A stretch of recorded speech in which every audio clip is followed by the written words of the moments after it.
السلام عليكم. تصريح خطير من رئيس الفيفا يثور غضبا على الاتحاد الإفريقي بسبب مدرب السنغال، ويعلن عن قرار تاريخي. شاهد ماذا قال.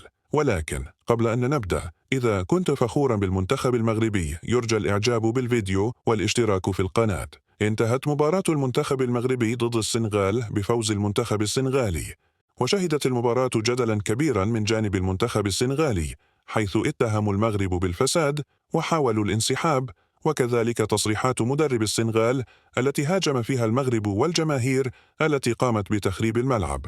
وهذا ما هز الإعلام والعالم، وأصبح حديث الصحف العالمية، حيث صرح رئيس الفيفا لقناة كانال بلوس وقال: أنا آسف لما حدث يوم أمس بسبب المنتخب السنغالي الذي لم يحترم المغرب رغم مجهوداته لنجاح هذه البطولة، وكذلك اتهامات مدرب السنغال للمغرب بالفساد التحكيمي.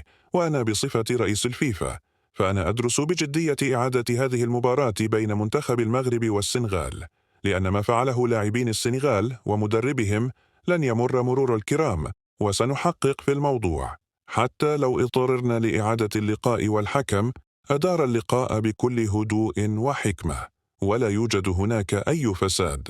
وفي النهاية، ما رأيك في تصريحات رئيس الفيفا وعن ما فعله السنغال؟